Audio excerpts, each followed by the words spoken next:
لا تعالى تعالى عزيزي المواطن الاهلاوي، لان هذا لا يحدث كل يوم. انت في النهارده بتاعي، يعني النهارده انا هوريك النهارده حاجات انت عمرك ما يعني، لان انا اول مره في حياتي اعمل فيديو شبه ده. انا اول مره في حياتي اطلع اتكلم والزمالك متصدر جدول الترتيب والنادي الاهلي في المركز ال 15. تتعب وانت بتبص في الدوري كده، تلاقي نفسك انت بتتعب، بتاخد وقت وانت بتنزل بعينك. انا بفر يا عيني، باخد ريست، بريح بقى عند المركز السابع والثامن كده. انا بقى يعني بقى باخد وقتي في الراحه. انا عارف فرق كبير او فرق 14 مركز بيني وبين النادي الاهلي. سبحانك يا رب، كان السنه اللي فاتت بنفسه بيراميدز على المركز الاول وانا مش موجود. شوف الزمن اهو جيت لي لحد.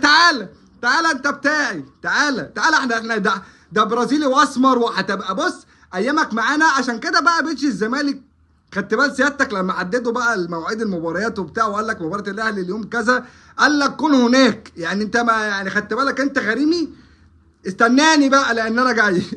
نادي الزمالك السنه دي يعني مهما كان بقى اللي حصل في الاداره وفي الفرع ومهما كان اللي حصل، احنا في المستطيل الاخضر مش هنحل خلاص بقى.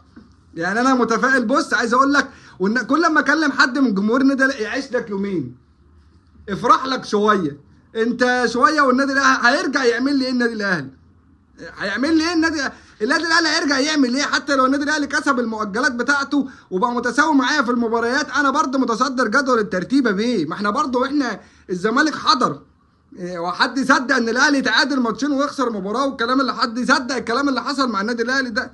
خسر 10 نقط في ثانيه. احنا عوضنا معاه برضه، خسرنا له برضه، يعني تعادلنا له برضه، مشينا الدنيا. بس برضه لازم بقى ايه السنه دي؟ انا من اولها مش بقول لك الاهلي بيركب ما بيحلش، الزمالك بيركب ما بيحلش. السنه دي الزمالك ركب اهو. النهارده الزمالك ركب الدوري حرفيا اهو، متصدر جدول الترتيب. مش هننزل تاني.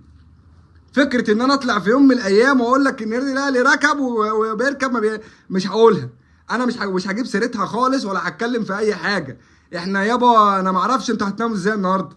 انا ما اعرفش اخواتنا جمهور النادي الاهلي هيناموا ازاي النهارده. يعني النادي الزمالك متصدر جدول الترتيب، خدت بال سيادتك؟ وانا راجل يعني باشا النهارده. انت بقى مركز يعني 15 في الدوري، انت هتنام ازاي النهارده؟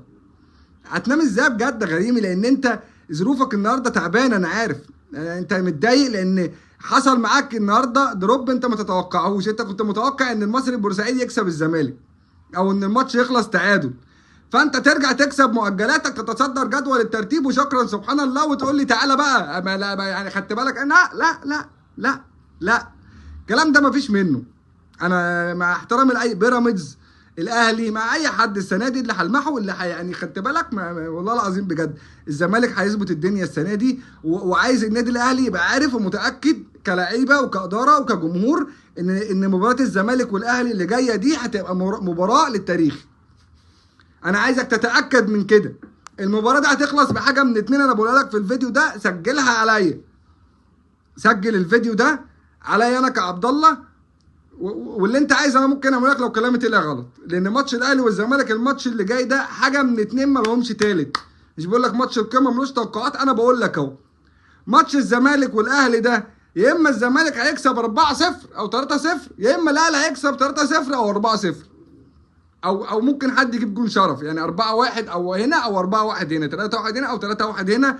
وخدها عليا لان في فرقه هتنزل هتعمل ماتش على الفرقه الثانيه، هتكسر مقادفها، وغالبا هيبقى احلى ان شاء الله باذن الله.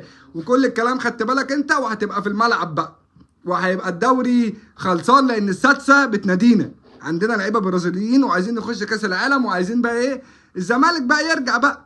فيعني ان شاء الله باذن الله مشاهده ممتعه معانا في الايام اللي جايه دي. وعبال ما الاهلي يلعب مؤجلاته ويطلع المركز الثاني، يبقى انا قاعد مستنيه. انا ما وريش اي حاجه، انا قاعد في المركز الاول في الطراوه فوق. فالنادي الاهلي ان شاء الله يكسب مبارياتك، يكسب مؤجلاتك، وتعالى لي في المركز الثاني عشان ايه نشوف الدنيا ماشيه ازاي بعد كده. سلام عليكم.